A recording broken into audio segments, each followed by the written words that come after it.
مرتين زي ما شفنا بالخروج من مرماه وابعاد الكره ولا حاجه. ادي بونو تاني يستعرض بونو، يستعرض في مواجهه عبد الكريم دارسي. تلعب الكره عاليه تترد مره اخرى، فرانكيسي على الارض تعود من جديد للنابت اماميه الى البريزيدنتي في الجهه اليسرى هل حد هيستغلها ولا ينجح دفاع الهلال في ابعادها؟ بونو هو اللي ينجح في ابعادها، بونو هو اللي ينجح في ابعاد الكره العرضيه الخطيره من الضربه الركنيه طبعا من النابت. تعود من جديد سماحان النابت يعكس ال 18 من عمر واحداث هذه المباراه.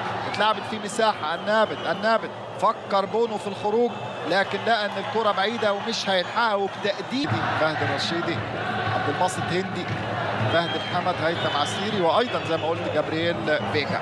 لعبت الكره وسعد بلعبيد ايضا لعبت في اتجاه ياسر جورج خيسيس قبل المباراه.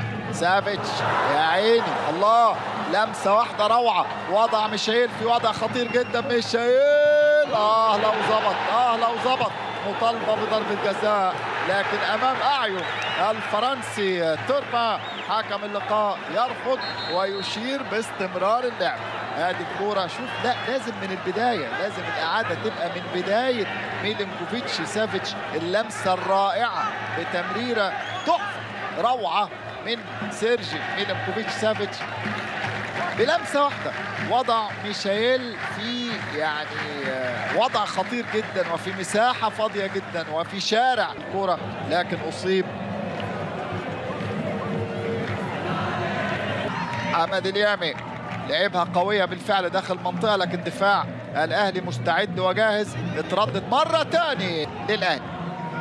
تعود الكره من جديد، ما اعرفش ايبانيز قصده ايه، هو نفسه مش فاهم هو كان عايز يعملها ازاي. هل هي مقفوله لكن في النهايه لعبها النابت. لو استلم صح النابت، لو استلم صح لكن استلم غلط، وفي النهايه عرقله لميشيل وضربه حره.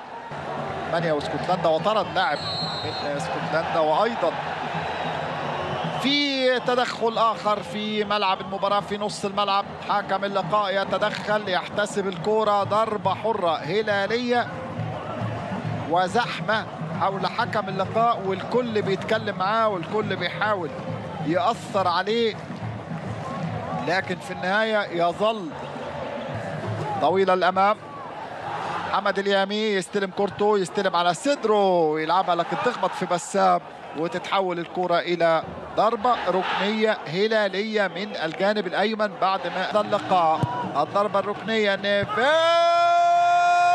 مش ممكن. مندي حسان تنبكتي رائع، يطير فوق الجميع، يطير فوق الكل ويصطاد ركنية البرتغالي وكاد بالفعل أن يسجل هدف غالي لولا عملاق في حراسة المرمى يدعى إدوارد مندي. كرة صعبة جدا جدا وحسان رائع. ما أحسنك يا حسان وما أحسنك يا مندي، روعة من مندي. سالم لكن تتقطع، تتحول الكرة ولمسة يد. لا، أول الأهداف من يزور الشباك، من يكسر حاجز الصمت. عبد الكريم دارسي يمشي ينطلق يحافظ على كورته، يروح في اتجاه المرمى. عبد الكريم عرضية خطيرة جدا داخل منطقة الجزاء، وللمرة الثالثة السيد رواه يرفع رايته بعد هو الحقيقة بيرقصنا بيراوغنا كلنا بيضحك علينا لكن هو القانون، هو بيطبق القانون وقاعدة وتنسي.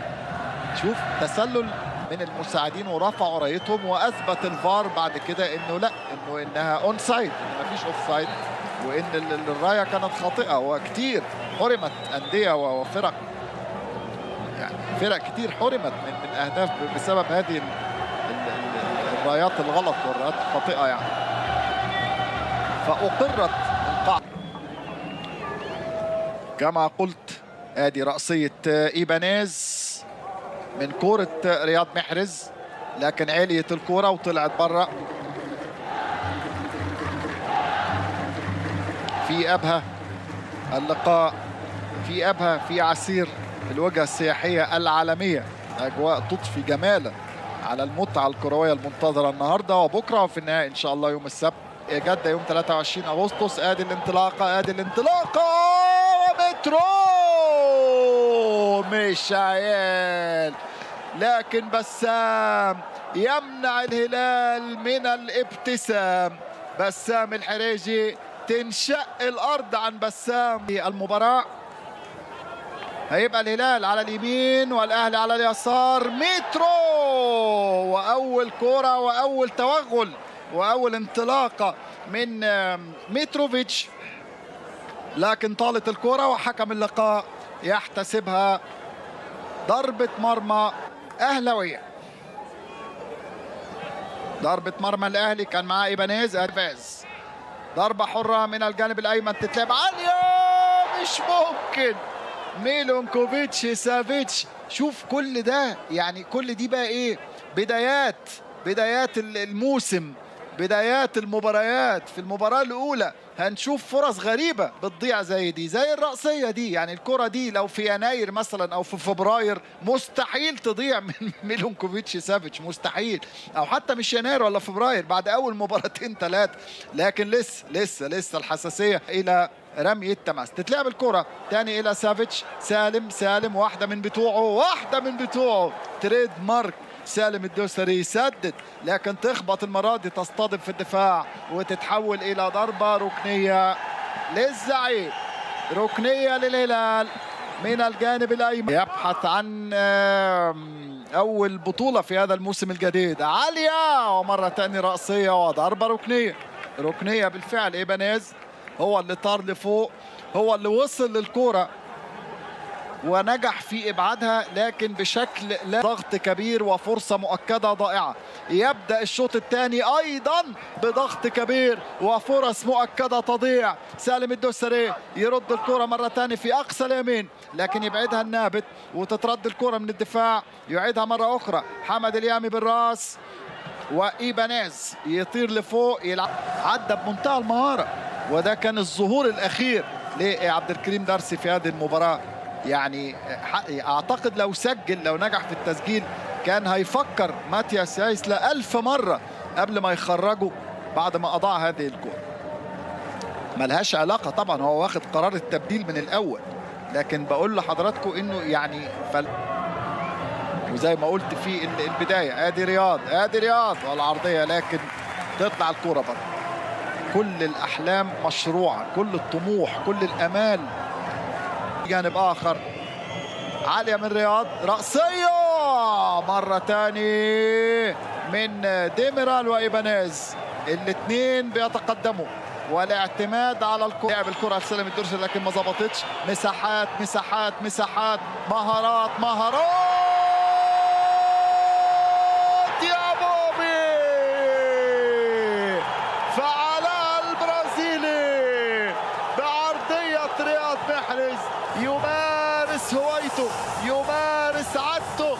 تريد مارك رياض محرز بعد ما صنع الموسم الماضي 13 هدف، صنع 13 هدف، 13 اسيست يا راجل، 13. لكن شوف الهجمة بدايتها منين.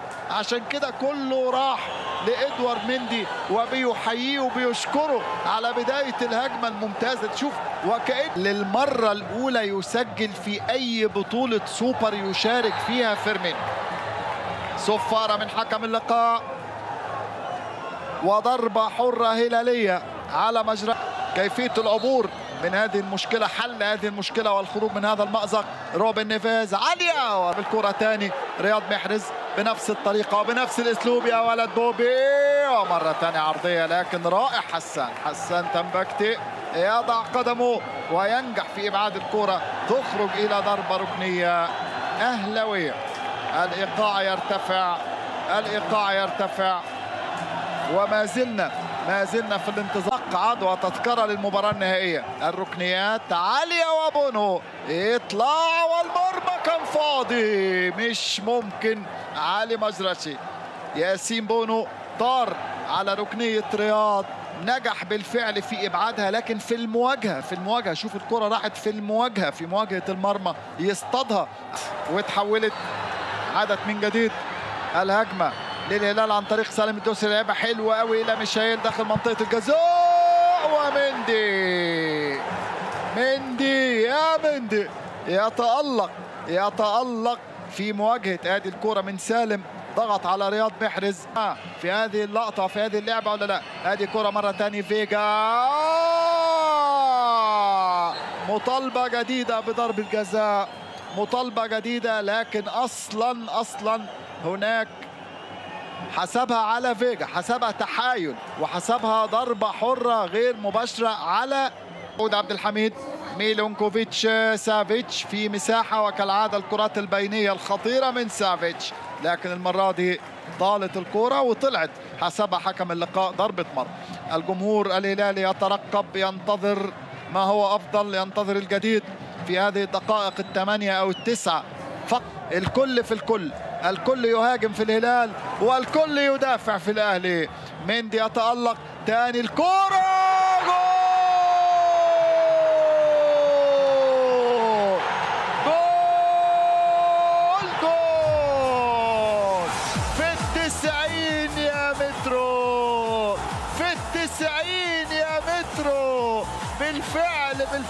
بالفعل لا تأمن أبدا، إياك أن تأمن إلا مع صفارة النهاية ومع انطلاق الصفارة النهائية لحكم اللقاء. الهلال يضغط، الهلال يضرب ضربته، وكالعادة مين غيره عن طريق البرتغالي أم السنغالي، البرتغالي أم السنغالي، البرتغالي يسجل، البرتغالي ويفتتح التسجيل للهلال في ركلات الترجيح بكرة على يسار إدوارد مندي. أولا فيرمينو، ماذا سيفعل فيرمينو؟ جول يتعادل البرازيل.